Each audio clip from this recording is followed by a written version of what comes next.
Welcome to Markers and Milestones, where we explore educational opportunities for young men and women beyond the traditional college, all from a Christ-centered perspective. I'm Lee Bortons, and I'm with my co-host, Amanda Kleist. Today is Wednesday, November 8th, 2023, and we're joined by Terry Reichel from All Tech Systems. Did I say your name right, Terry? Close enough. Reichel. Rachel. You're CC dad from Canada and an electrician living in Calgary. So thank you for joining us. Thank you for having me. So couple things. First, can you tell our audience just about your family and about homeschooling and how you fell into that? I fell into homeschooling by marrying my wife, who was homeschooled herself as a child and all the way through, I think, right to high school and graduating. And I was public schooled myself in Calgary, Alberta, Canada. But going through the public system, I'd seen where they lacked, and the homeschooling could definitely pick up those pieces. I didn't really understand it, but once it only took a very short time before I saw the benefits and all the advantages and all those benefits that the kids could get from their parents teaching them. And one of the things I really noticed, even as the kids were young, were how the kids could teach each other and push each other. And that was really obvious with like little children. How many children do you have? I have 4 kids. The oldest just graduated last year, Ezra, who graduated from CC. And the youngest, there's boys on each end and girls in the middle, and the youngest is 10, Micah. So. Well, we invited you on because when I met you in Calgary, I'm always on the lookout for folks that are not just people that just went to college. They do a little bit of different things. And I talked to you about a little bit about being an electrician and ideas for young folks that might want to be an electrician. And so that's why I invited you on. So before we actually start talking about that, you want to share with us what do you do for work? Yeah, I'm an electrician. Starting out, I guess a little bit about myself on how that got started was I was pretty young, and my dad was an electrician. He had a business, and I did, and I think this goes back to my public school days, as I really struggled in school, but yet I saw a big draw. I thought it would look pretty cool to be an electrician, to be a tradesperson, and I always wanted to use my dad's tools. I kind of saw them as, a pouch, I wield my superpowers, right? Like your screwdrivers and build things and create things. And I thought that was very intriguing, and it was a really big draw for myself. And so it was really intriguing to me and drew me in right at a really young age. How did you get your training? So in the trade schools or colleges up here in Alberta, there's a lot of trade schools which are the colleges. You go to school for typically 2 months out of the year, and then you would work the rest of the year to get your hours and get your experience. So when you want to actually, when you want to get your training, you must actually find an employer, an electrical contractor who will hire you, but then what would be called indentured you, so that you can get your hours logged, and then you can actually be learning under someone that has got their training and that can actually give you the experience, the knowledge that you need to do to learn and grasp all the knowledge to get your ticket. And do you know, is it still that same way in Canada, 2 months of training and then moving on through your indenture? Yes. Yeah. So 2 months, it's a 4-year program in total. Okay. That's really similar to the United States. Here in our country, you've got to take 4 months of training, but then you do 3 to 5 years of apprenticeship, we call it. Amanda, were you struck by him when he said the word indentured? I was, because it seems like it has a history from early times when people were settling in the Americas. So, do you guys have that connotation, Terry? Yeah. So when I was when I when I went through the program, I needed to be indentured. We still tell the kids that they need to get indentured, and it's not quite, I don't think they talk about that very much anymore, about saying or being indentured. And it's just something that I've been actually speaking about as well to other parents, and not just for the trades academics, but it's for any work or any experience or any job at all.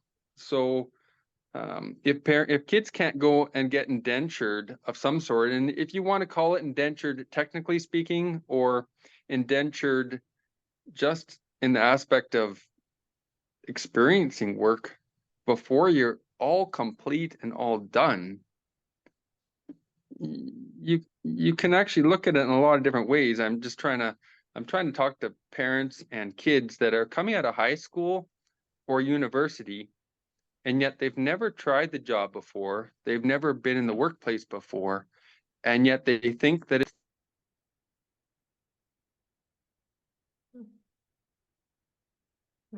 We lost you again. You lost your sound. sorry, I'm getting calls, I'm trying to swipe them away.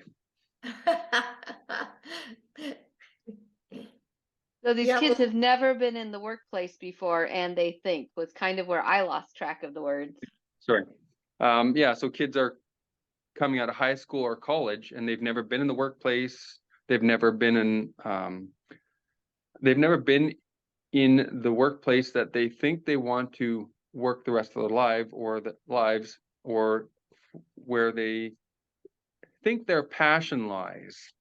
And so they need to go out. I'm trying to encourage people to go out and try jobs and get indentured, or try something with friends or family, or find someone that will at least take you on and put you in the workplace where they're working, so that you can try a job out, you can experience it, you can gain some knowledge, and all those things that go with finding out if you enjoy and are maybe compatible with a certain job. So I want a little bit better definition of indentured. When you're saying that, is that a legal term, or do you just mean a general term when you commit to working with somebody? Yeah, so I guess up here, we've always used it for more of the legal term of being committed with somebody, right? So, yeah, So somebody might say, I'm getting experience doing retail because I'm selling at Christmas, versus someone that's indentured is actually trying to aim for a certain degree, certification, specific skill set. yeah, Yes, so I think we would use the word apprenticed here. But Yeah. that's a pretty broad word here too. Amanda, when I say apprentice, what do you think of? There's a couple different things. One, some people think of a television show because of media. Two, apprentice can mean in the classical conversations world, a group of students. Mhm. Three, an apprentice means somebody learning something from somebody else in order to gain mastery. Mhm. It doesn't specifically have any relationship to pay, though. It has to do in relationship to skill level and the signing off on skill level in the ways I've seen it used. Mhm. Yeah, because we'll even have with our electrical trades that people saying they're being apprenticed, and then they'll Mhm. say, now I'm in the journeyman phase, Right. which are old guild words from the Middle Ages. Do you use that word journeyman at all, Terry? yeah. So when you're in your last year of schooling, you're working for your journeyman ticket, and or Mhm. once you're complete, you have got your journeyman's ticket, and that's probably the most prominent definition of it, is just your journeyman's ticket. Yeah. Mhm. Yeah, even though we speak the same language, we don't speak the same language. Yeah. And I realized when you said the word indentured, I was gonna have to define some terms. I'm Yeah. very happy with that word, though. I feel like I should start telling young people you should indenture yourself, because it has this idea of a real commitment to somebody who's gonna really train you. Yeah, I do like it in that respect, that I do feel exactly the same thing about it's giving someone that commitment to go and train under someone. It's funny that you said that defining it, because I actually defined the word apprentice and I had to look it up, but I just found it interesting as one bound by legal agreement to work for another for a specific amount of time in return for instruction in a trade, art, or business. So Indentured. that is the definition of apprentice. I know, but it sounds like to me like indentured has the same meaning. Yeah. So, I mean, I found it really proper with the return for instruction Mhm. with the legal agreement, right? So, So, Terry, question: in electrical and this indentured period of time, that 4 years, 2 months, does the person who's receiving the instruction pays to get it and works for free, or how does that work? no, the entire time that anyone is receiving, oh, let me just change that. There's the schooling portion, you pay to go to school for each term. So first year, second year, third year, and fourth year. Different year. The fourth year is 3 months versus the first, second, third are all 2 month periods. And the rest of the year, when you are indentured with someone, you are getting paid a full wage. And every year, every time you go to school, you do have to have the hours of school, which means you have to be get your grades and pass schooling and the hours logged for your first year in order to become a second year. See, And we have, oh, good. Keep going. You had a little bit of a delay, so I thought you were done, and now I can't hear you. Go ahead and keep finish. so, yeah, sorry. Yeah, so a second year, you would be, the first year is actually 50% of a journeyman wage, and then so on and so on. So the second year, you will go up exactly the percent increment. Third year, the same increment. Fourth year, the same increment until you're a journeyman. Then you'd be the full 100% wage of a journeyman electrician, whatever the company or, whatever the company that hired you is set for. Interesting. That sounds like it's Canadian in the sense that the wages are set. In the United States, we have something similar, but your employer gets to set what those wages are. Well, your employer does set the journeyman wage, but your first, second, like when you're in schooling and as a first year electrician, they can, a company can't just say, oh, I'm not going to give you a second year wage or I'm going to give you $1 increase. They do need to actually give you a proper percentage, which I think is very fair the way they do it. And the company that's hiring you isn't bound to pay you a certain wage, but they are supposed to pay you the percentage increment based off the journeyman wage that they have in their company. Well, this is fascinating, but I'm actually wondering if I even know what somebody interested in this would be doing with their time on the day once they get their education. So can you tell me or us a little bit about what an electrician does? You've become a journeyman, you're now on your daily basis. What do you do? What do I need to know to describe it to somebody? Okay. As a journeyman electrician, that's a pretty broad thing because it is really changing a lot in the last many years. Anything that has to do with electricity, and it's actually broadening out to almost anything that has to do with a wire or even Wi-Fi and internet, phone lines, security lines, card access. There's such a big, broad statement. Anything that has to do with electricity is probably the main start of things, but it's really broad to where you could actually not just start, but end up with, because there's so much now and it has actually changed a lot. So. But you're gonna be out in the field somewhere pulling wires and testing amps and all the things that we think of with our house being wired, but who knows, it might be a car or an industry or commercial. Yeah, you could be anywhere from a house to a car. You could be in a oil field somewhere, hooking up pumps and motors. You could be on a power line, you could be on a phone line tower somewhere, cell phone towers.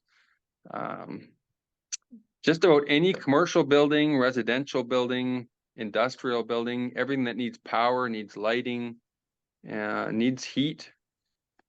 Yeah, it's pretty broad. So it sounds like when you're starting, if you have this 4-year commitment, you want to try to find an employer who's doing something that's interesting to you. Like if you wanted to be working in cars, so you gotta have a little bit of foresight, right? Yeah, so you could be with a company that's doing very basic things, and you could be with a company that does different things every day. We do. Yeah, so I find it hard to define some things sometimes because we do such broad differences from card access to Wi-Fi, internet, phone lines, PA systems, basic boilers, power and lighting and plugs. So we do a lot of service-based work ourselves, but at the same time, we install a lot of new stuff and we service a lot of old stuff at the same time. So it's important. I just heard a fun fact on a different book club I'm in, that if you take the BTUs that a human puts out as it works and you compare it to the amount of electricity that the average person now uses, that each of us have the equivalent of 90 slaves working for us, that's how much electricity we use in a given day. And I thought, I believe that. I mean, how many people could carry me like my car does, or the dishwasher and the running? And so it's really important that we have electricity. So I yeah, appreciate what you do. So I have a question now. Do you yourself take apprentice or indentured people? Like, well, let me back up. Are you self-employed or do you work for a big company? Who do you work for? it's a family business. So my brother and I have taken over from my father, and so we're running it, and we've got about 30 employees in total. So we've got 15 vans on the road, and we've got 4 ladies in the office. And my brother and I are mostly in the office, and we run out to the jobs just to help guide the guys when they've got questions, when they've got a difficult situation. But most of the time, my brother and I are in the office, just kind of running things and looking after things now. So are you all on the constant lookout for young folks to indenture? Yes, so we hire a lot of young folks. I think in the last, I'm going to say 5 to 10 years, we've brought on, there's a thing called Careers Next Generation, or they called RAP program for a while in Calgary, Alberta, or in Alberta alone. So they hire anywhere from 15 to 19-year-olds. And we've brought on over 100 of those in the last 5 to 10 years so we try and bring on 5 to 10 a year, actually. So it's really important for us to keep giving back and trying to train the young people, because if we can't help train the young people, we better not complain when we get old and we're whining that the young people aren't taking care of us anymore. Amanda, ask them your questions about formation. Well, so Terry, a lot of times my role is to ask questions about Christ-centered worldview or how you live out your Christianity in this context. So being a classical conversations dad, I'm assuming you're comfortable telling me a little bit about how an electrician lives out a Christ-centered worldview. Oh boy, that is something that I think has been really helping me speak out a bit more to different parents.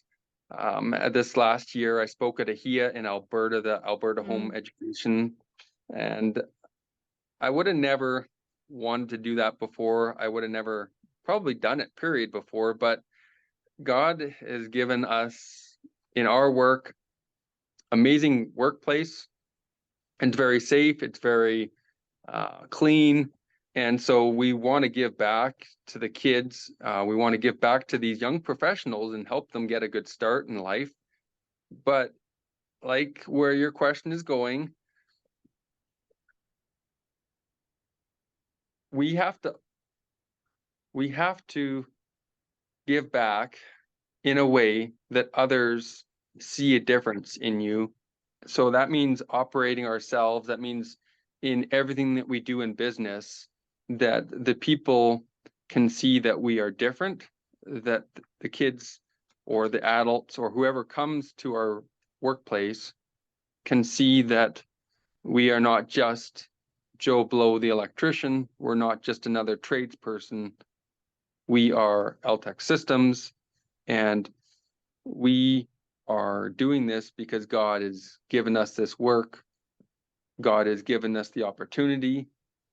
It's not that we're sitting there preaching when we're doing work, but at the same time, we want to do our work in a very honorable way. And I'm just looking for some of my, oh yeah, okay, there is.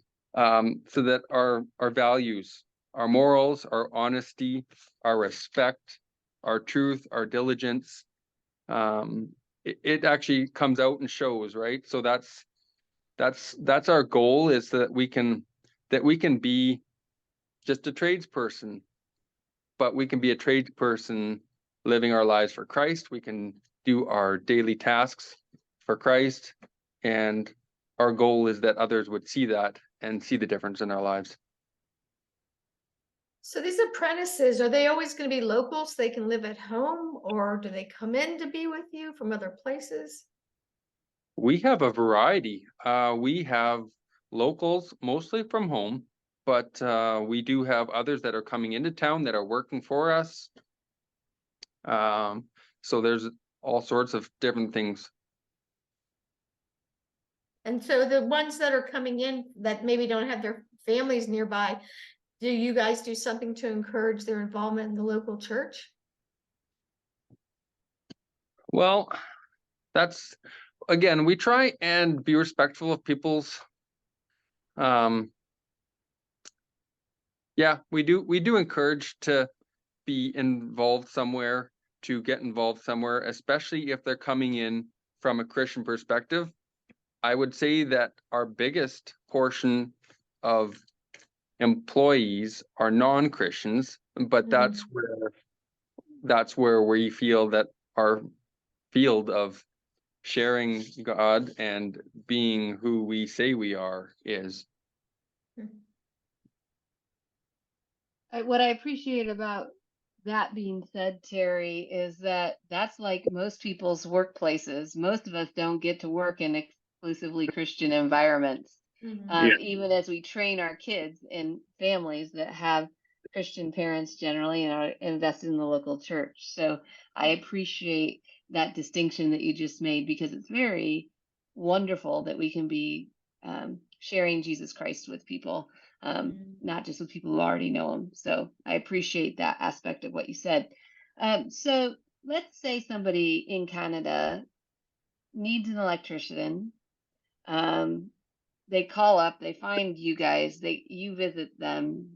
Is the process for you to spec business, or is it to put together a project plan? What does it look like for just one of your clients? What would somebody who is servicing, let's say, an industrial person or a card reader person, what would that experience look like from the client side, and then from your journeyman electrician to your apprentice electrician? Okay.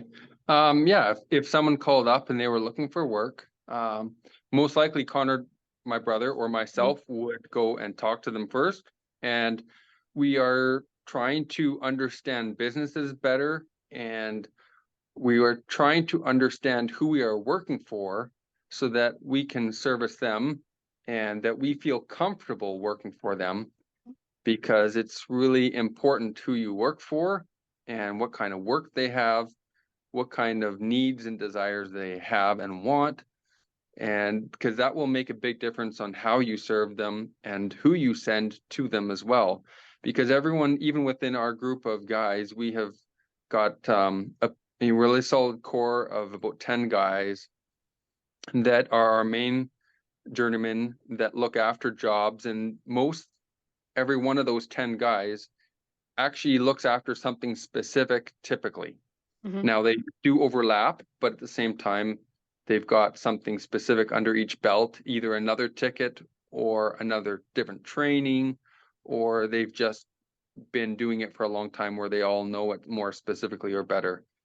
And so once there's a company and we've understood it, we like who they are and we want to work for them, then we would be looking at what jobs they do, and we would be looking at sending, depending on the journeyman, we would be sending the journeyman, which would then, those journeymen typically have usually the same apprentices under them. They do mix and match, and we do try and mix and match them once in a while so that they can actually get different training as an apprentice. So, for example, one apprentice might not be doing lights for his 4-year career.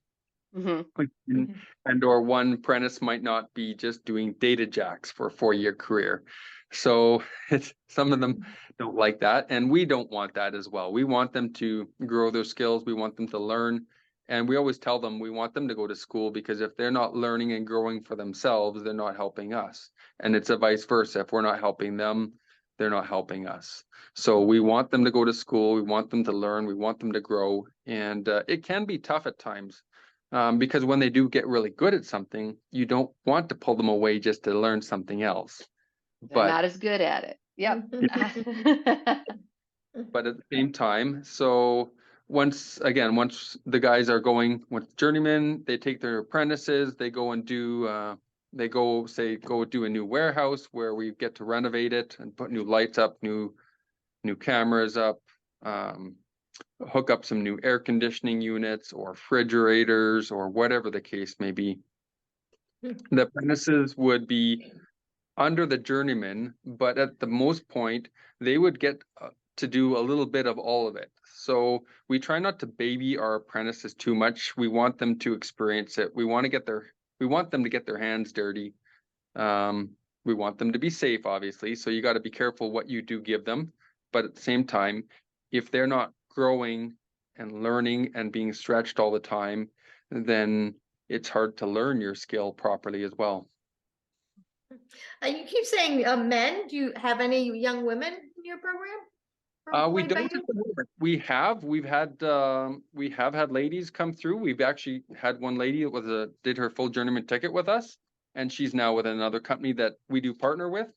But we don't have any at the moment. But I do have a resume that that looks promising, so that might come this Christmas.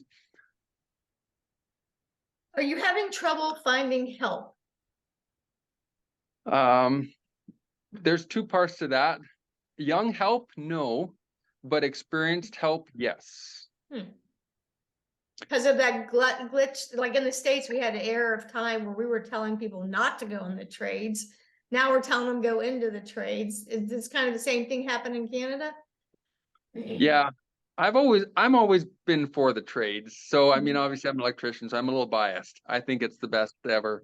But it is actually, I would have to say it may be the best time that I've ever seen in my career to be in the trades, because there is such a demand for it. So you can get a job just about anywhere, and therefore the employers are willing to put more effort into the people as well because of that.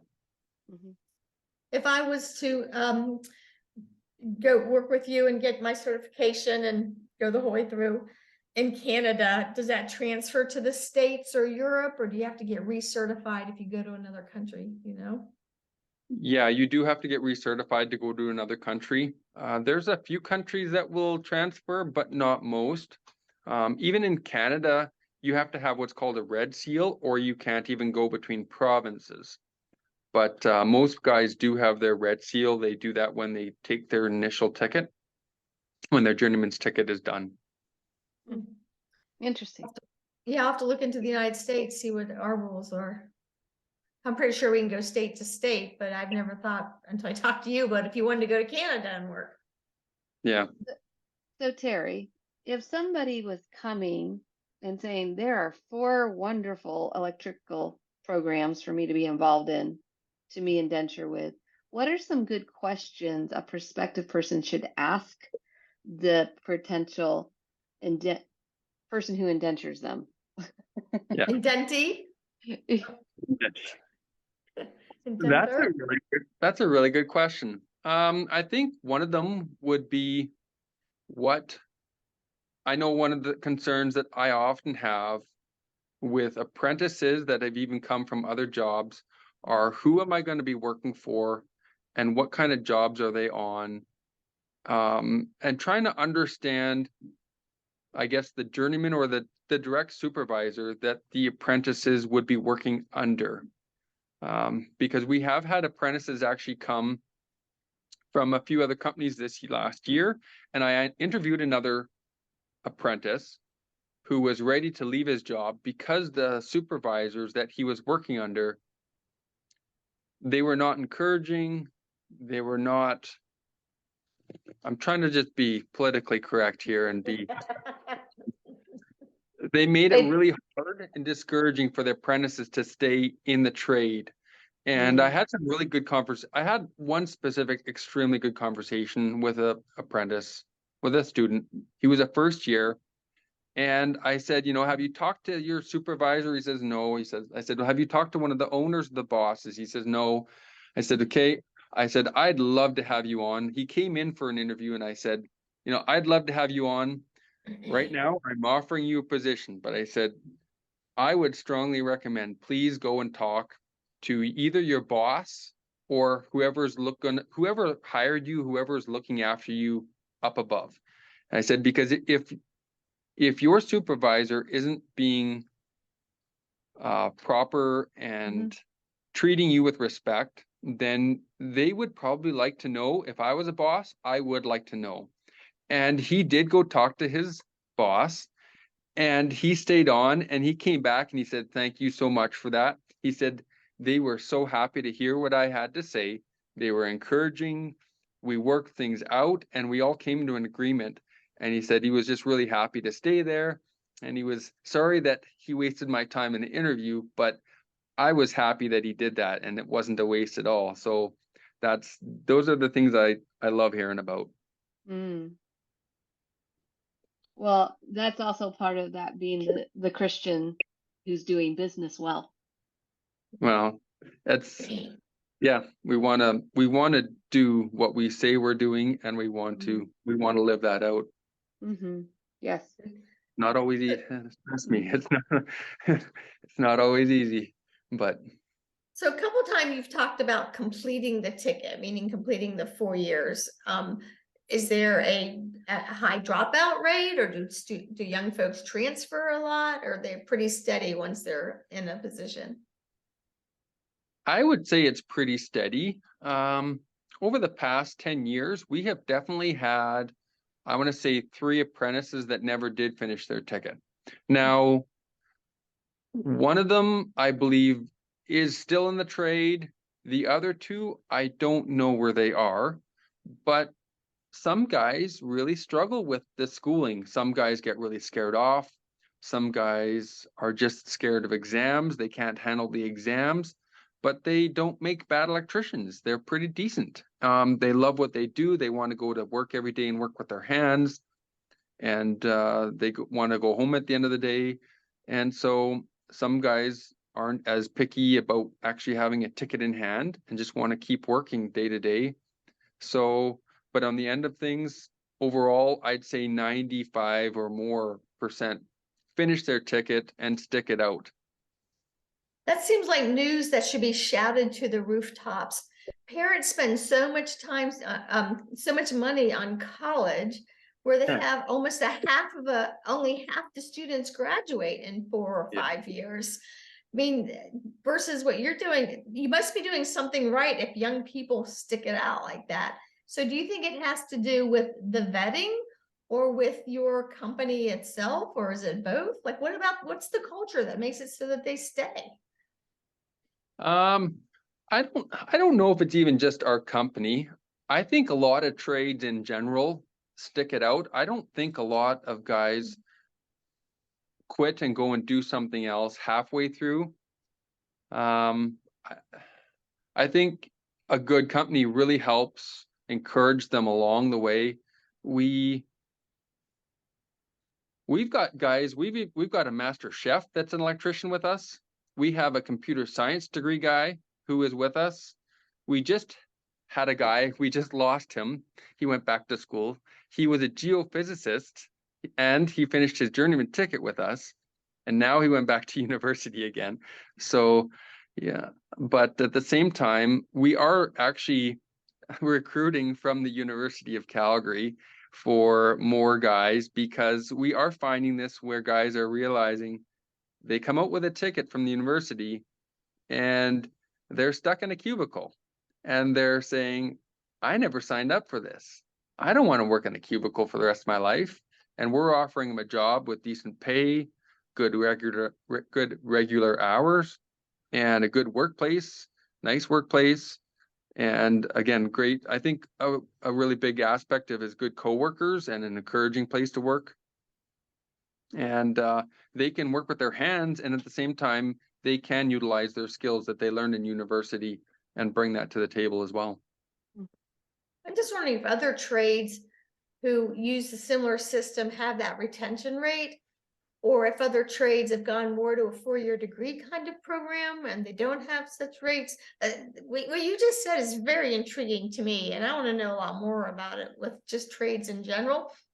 We're working with an organization here in the States that's trying to grow Christian trade organizations and even have them be accredited like you're doing under your business.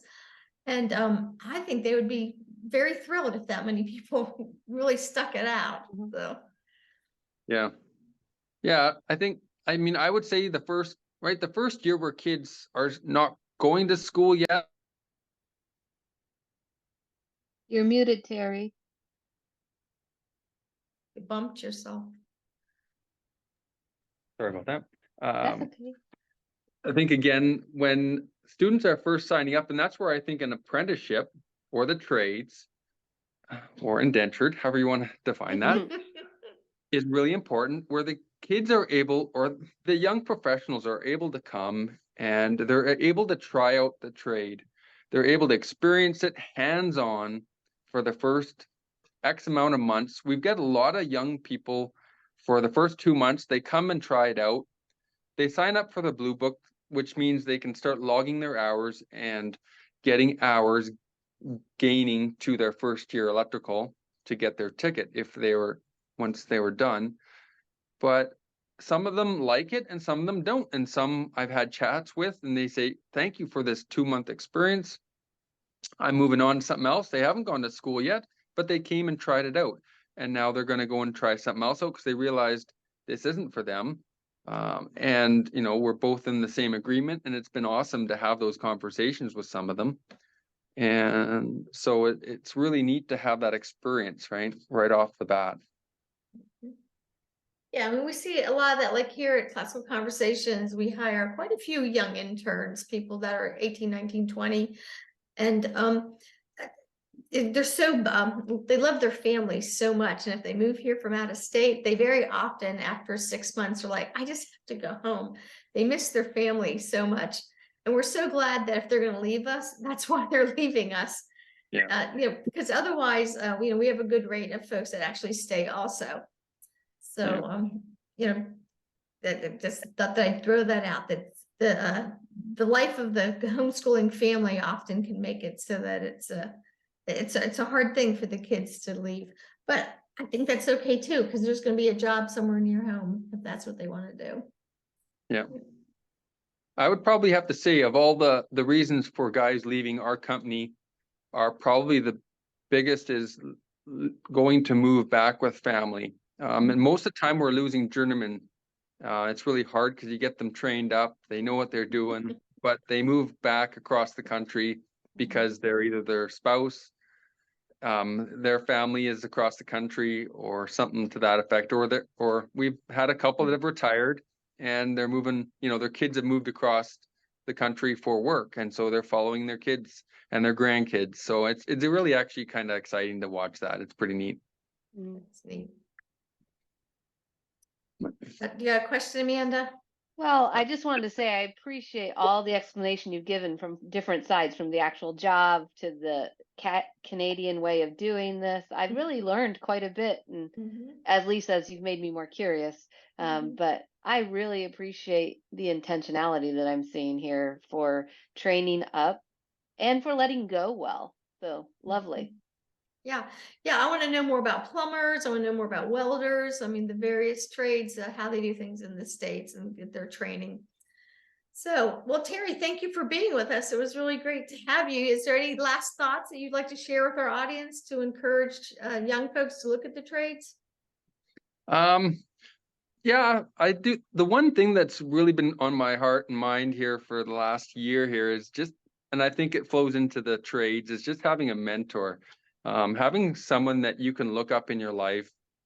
And it doesn't matter if you're 30 years old, if you're 40 years old, if you can find a mentor in your life, someone that you can talk to, that can help direct you, that can help guide you, and they can give you advice, whether it's good or bad, and sometimes it's hard to hear, but someone that can actually speak into you and that can help you with your life and the direction of life and all the good and bad things that come out. So I know it's just one thing that I've come across, and talking to some of these young professionals and getting into the trades or not getting into the trades and what they like and what they don't like doing. It's really important.